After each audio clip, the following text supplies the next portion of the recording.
Selamat siang dan sore sahabat, teriring salam sehat dan selamat dari Putri Lereng Merapi yang saat ini sedang berada di kota Cirebon. Nah, saat ini aku mau berbagi wacana pengalamanku selama berada di Cirebon. Kali ini aku lagi datang namanya ke Goa Sunyaragi. Goa Sunyaragi. Aku tulis di descriptionku sejarah tentang gua ini ya. Selanjutnya selamat menikmati liputanku. Terima kasih. Ini dia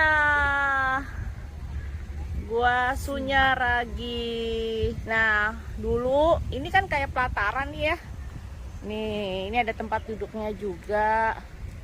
Ini dipakai buat pergelaran sendera tari di sini. Jadi nontonnya semua di sini, mengingatkan akan Prambanan ya. Tuh, ini stage-nya di sini nih. Kalau mau nari-nari tuh. Nah, sedangkan goa-goanya ada di sana. Nanti kita akan sama-sama lihat bagaimana kondisi dan penjelasan tentang sejarahnya. Oke, ditunggu liputanku berikutnya. Nah, ini dia penampakan dari guanya ya. Ini ada satu di sini dan tetap ada gapuro, kayak gapuro di Hindu ya bentuknya, karena memang masih ada pengaruh di saat itu. Sama satu lagi di sana. Oke, kita masuk ke arah sana.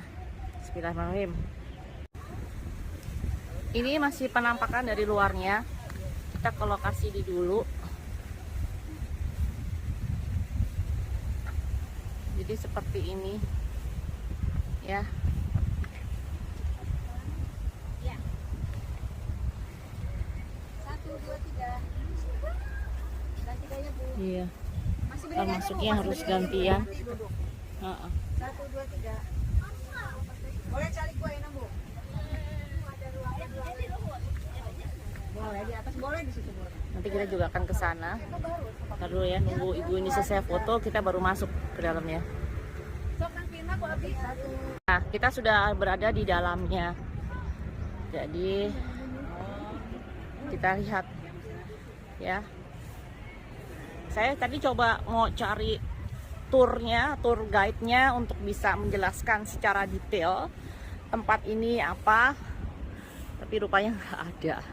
Nggak apa-apa, nanti akan saya tulis di description YouTube ini supaya teman-teman juga bisa mengetahui. Ini kelihatan sekali ya, ini udah agak miring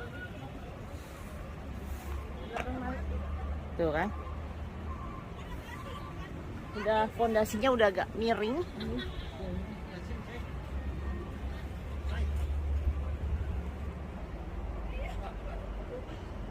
Sana nih lagi banyak yang orang yang berlibur, dan selalu guanya itu selalu di dengan kolaborasi karang-karang dan bebatuan. Ciri khasnya gitu. Kenapa? Karena memang Cirebon deket pantai ya.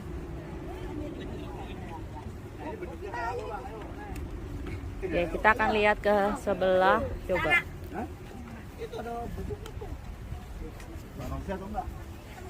Coba kita akan lihat. Sini.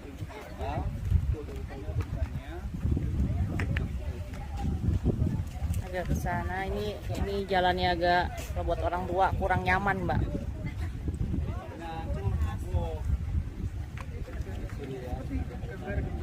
Iya, bener, kayak berbentuk sesuatu, tapi udah agak sedikit mau fosil ya, jadi nggak tampak jelas.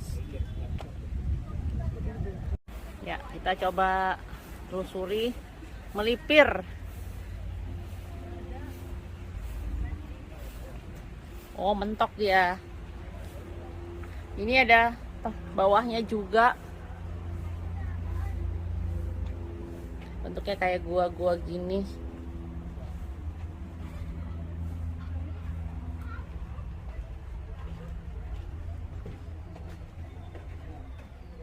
Oh, dia bisa naik ke atas juga, tapi udah ini sih, Mbak.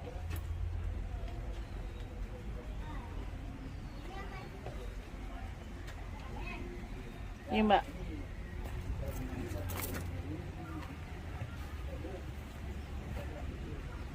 Iya kayak benteng ya.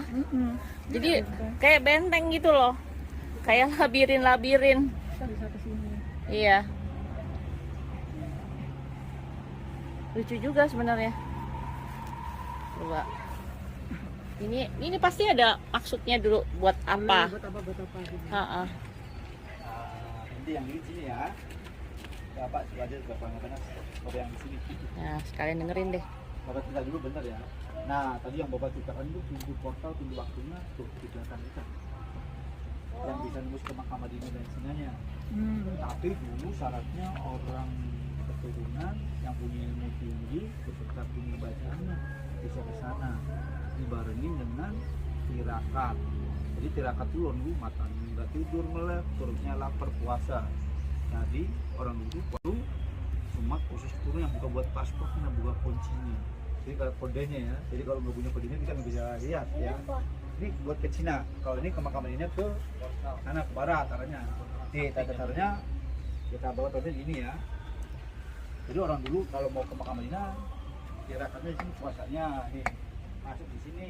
Tapi kalau nggak masuk nggak sama aja dengan ini nih, ada ya di dalamnya sama. Ya, cuma kalau orang mata biasa lihat ini kayak gini. Orang indigo tau nggak bang? Nah, indigo ya, bahasa sekarang indigo ya. Oh, jadi orang bisa lihat ya, baik ya gitu ya. Jadi bukan kayak gini kalau indigo ya. Dalam tipe aliran yang bisa tahu sama dengan Cina. Ya. Kalau kalau mata itu biasa. Nah, kita kan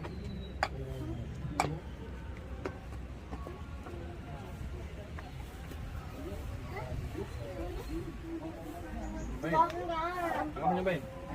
Saya mau nyobain. Berat. Ini tempatnya berat.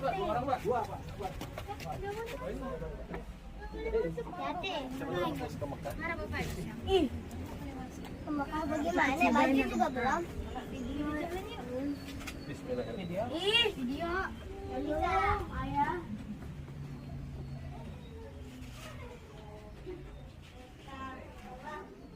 Ini dia di dalam guanya.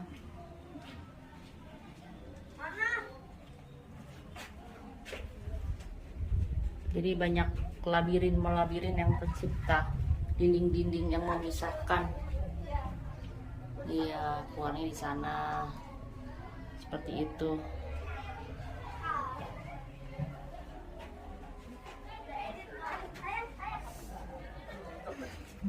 Ini juga bisa masuk sana. Ini ke Cina. Oh, gitu. Orang itu katanya ke Cina dulu. Kalau sana Yang ke Mekah. ke Mekah. Tempat tirakat sebenarnya mah. Tempat tirakat ya. Gelap. Nah, kalau yang Ini tempat jalur tirakat sebenarnya. Dulu digunakan untuk perjalanan ke Cina. kenapa ada makam Madinah dan Cina? Ini ada kaitannya dengan Caesaric Pidato-nya. Jadi Caesar itu ada keturunan dari Kesultanan Mesir atau Kerajaan Mesir. Jadi silsilahnya Caesar itu cucunya dari Prabu Siliwangi, tau nggak? Tahu. Kerajaan Jansanak tuh. Nah, itu pamannya. Jadi Caesar itu anak yang dari perempuan di Rara Santang ya, yang menikah dengan Kesultanan Mesir atau Kerajaan Mesir, yang pangerannya atau raja yang bernama Caesar Abdullah, yang ada hubungannya dengan karena Nabi Muhammad SAW. Akhirnya menikah dengan Rara Santang, akhirnya diberi 2 anak laki semua. Namanya Caesar Pidato dan Sulurong. Kalau ke Cina, kita balikin lagi dengan istri salah satu dari Caesar yang dari Cina, Putri Ongtin atau Dongtin atau Putri Campak ya.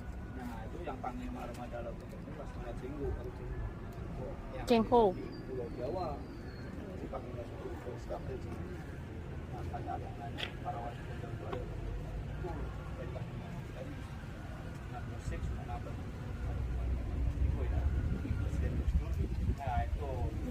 Nah, kalau ada pembantakan negara ini sama di Cina ya, kalau penanggung ilmu kekayaan ya, Cina kalau kaya nah itu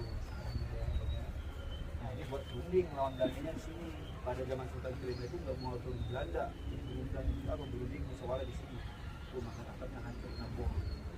Ada pengkhianat orang juga. Kalau ada pengkhianat itu aduh, kalau bilang jadi ada istilah Londo Irang. Orang Belanda tapi kulitnya itu yang orang kita, tapi punya Belanda. Makanya ada Londo Irang.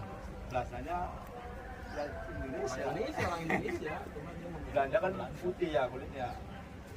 Kalau ini Belanda hitam. Ya orang gitu. Kasih tuh ke Bukit Dadabis nanti. Yang gua Padang Hati itu buntu. Itu ruang makanan jamuan. Nah itu buntu. Nah, udah Pak, penumpang dikasih contoh jadi buat tengahan yang bagian atas supaya nggak turun, Pak. Ini bata masih ada ngasih, ada yang renovasi. Itu kalau kita pesan bisa Pak yang gede-gede gini. Kemarin ada sampelnya di Jatiwangi, Pak. Oh, Di Nepal tapi 1000 pieces, Pak. Harus 1000. Kalau nggak 1000 nggak dia nggak mau bikinin. oh bisa juga deh. Bisa. Ukuran zaman Belanda gitu. Ya, Belanda. Nah ini tahanannya belum bisa pesen, Pak. Ini kalau rusak kan kita pesen lagi Jatiwangi, Pak. Oh, ini kalau yang udah lama-lama yang kayak hancur banget, Pak. Warna beda-beda. Oh, ini baru. Ada hampir. Ini di lokasi gua selanjutnya.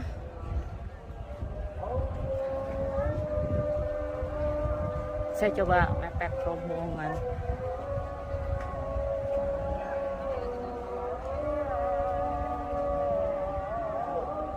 Tuh, ini banyak dengan tangga-tangga ya. Dan ini kelihatannya tempat air kali itu. Kenapa dibikin seperti ini? Atau tempat pemandian? Ya, full dengan tangga-tangga kalau diperhatikan ya.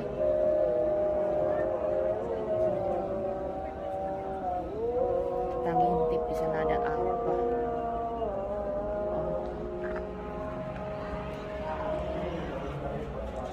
Coba kita lihat.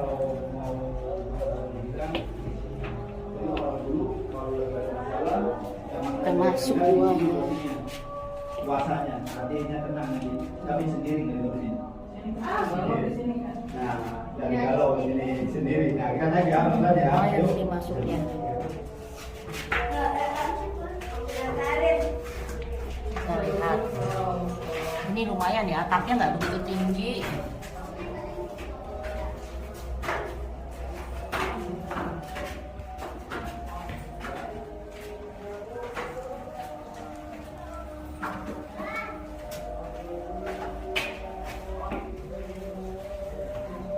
Ini agak gelap.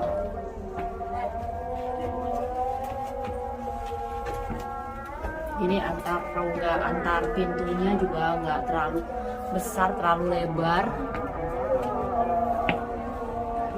Bapak kita ya, berdepan di sini ya. Oh, di sana ada lagi. Monumen Cina. Jadi monumen Cina. Ini ada belokan lagi. Ya, tuh. Jadi kayak labirin. Tadi orang monumen itu makamnya gede-gede. Orang satu kanannya gede-gede ya. Nah, soalnya dulu mitosnya kalau ada orang yang sukanya di makamin bareng, dikubur bareng. Makanya gede-gede. Tapi sekarang enggak ya. Lihat. Nah, itu simbol aja bukan makam. Jadi buat keturunan Cina yang ikut. Tuh di sana ada Jadi itu keturunan orang Cina. gua juga. Masih dipakai kurang jadi kembali lagi makam. Jadi tanda. Lihat batunya kayak gini.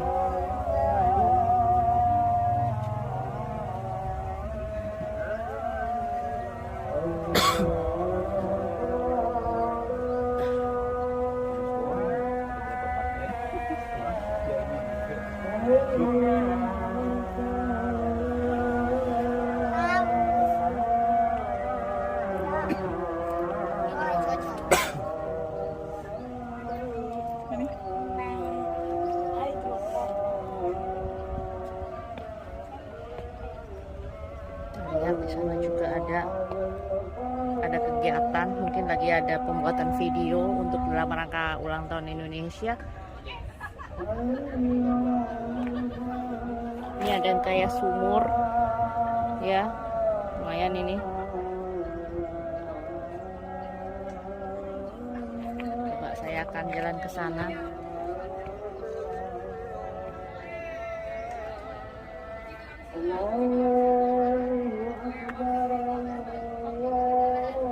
Kelihatan banyak ini. Jadi benar-benar kayak labirin, antara labirin sama kayak benteng gitu. Konsepnya mengitari gitu loh.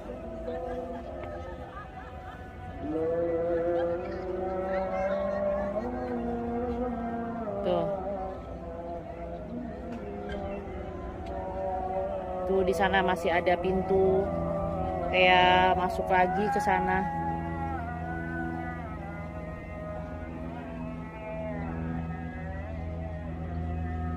Ya.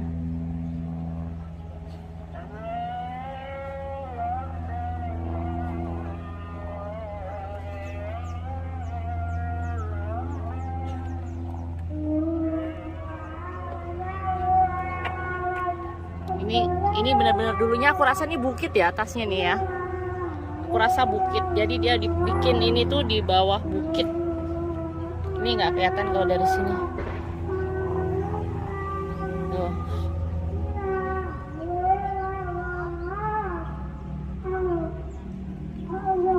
Saya coba akan jalan turun ke sana ya. Sekarang kita berada di sisi lain dari tempat saya berada tadi. Sudah ada berada di sini. Oke. Ini kayak banyak-banyak. Ya kan? Di depan saya ada gua lagi namanya Gua Peteng. Jadi ini bukit di bawah apa ya, banyak gua-gua yang terbentuk di bawah bukit. Ini mestinya dulu bukitnya lebih tinggi. Sekarang kita lihat di Gua Peteng. Namanya nih Gua Peteng. Ini saya yakin dulu ada sebuah patung atau figur yang sekarang agak mengfosil. Jadi sudah nggak begitu jelas bentukannya. Di sana masih ada celah lagi yang bisa dimasuki. Tapi sekarang agak gelap dan terlalu sempit ya. Jadi ini sungguh unik bentuknya, bentuk gua-gua yang konsepnya seperti labirin dan benteng seperti ini.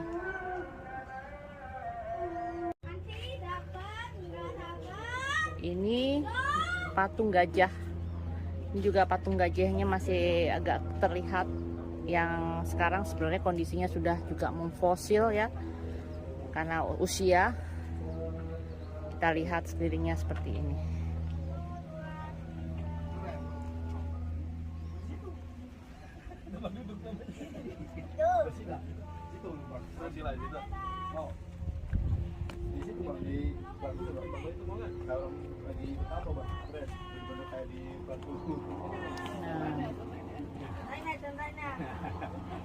Asik.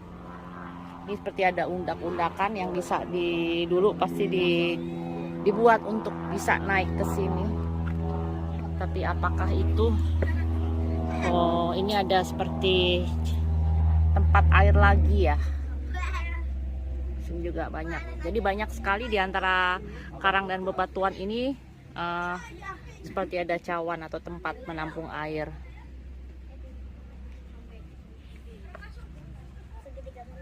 Kalau musim hujan nggak bisa jalan-jalan ini semua ya, Pak. Iya.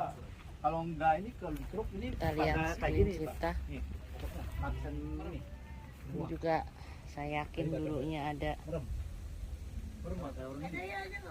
Udah apa? Takaran gini, Bang. Bang. Oh, gitu. Oke. Oke. Jangan terlalu kejam, nah, santai aja. Iya, keren. Ya. Kita coba ke sini ya. Ke gua ini satu lagi. Ya, selalu setiap di posisi tertentu tuh kayak ada cawan yang sebenarnya untuk penampungan air. Nah, ini namanya mandiri tempat duduk. Nah, ini juga gua lagi. Ini kalau yang agak gemuk sulit untuk dilalui ini. Ini namanya Gua Langse. Ya. Nih, bawah sini tuh sebenarnya bisa dilalui ya, kayak labirin-labirin gitu.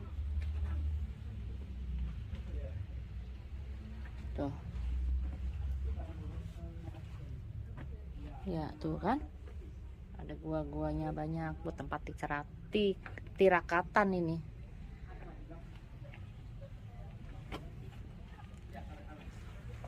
Ini asik banget ini. Tuh, tahu-tahu muncul di sini. Ketahuan bahwa orang zaman dulu itu badannya kecil-kecil.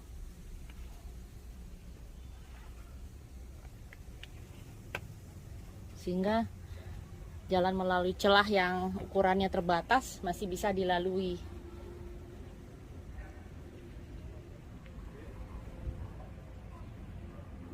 Ya, asal inget ini baliknya jalannya kemana nih. Kayak ini kan juga terbatas kan celahnya.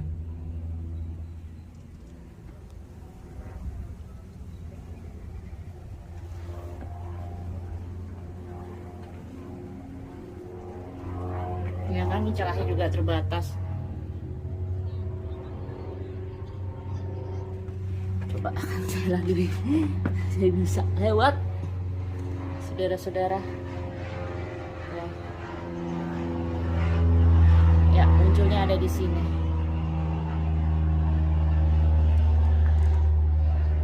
Di bawahnya ini dulu apa ya kira-kira? Mungkin bisa juga air. Ya.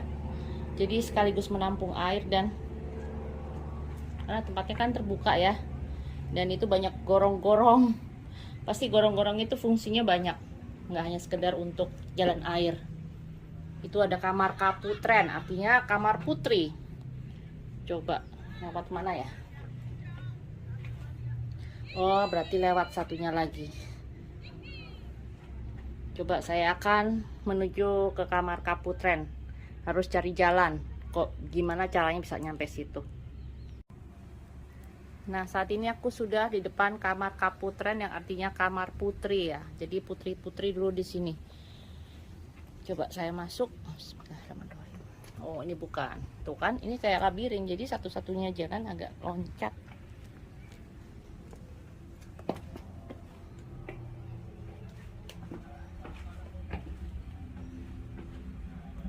Oke.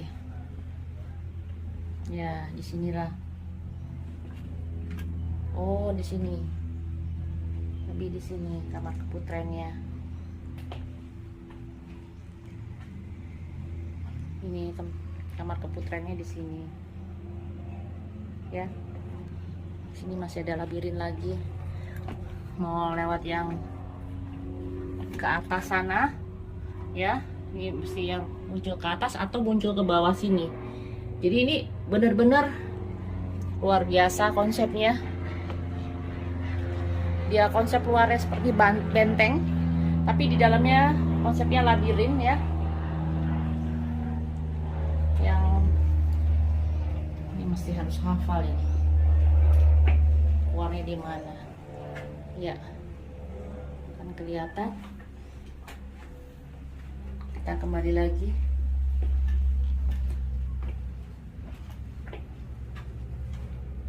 Tempat tadi kita datang. Ya, tuh. Luar biasa. Tapi dari bentuknya, dari ukurannya tampak bahwa dulu siapapun yang ada di sini badannya kecil-kecil. Karena pintunya, lebar pintunya itu benar-benar antar labirin itu terbatas.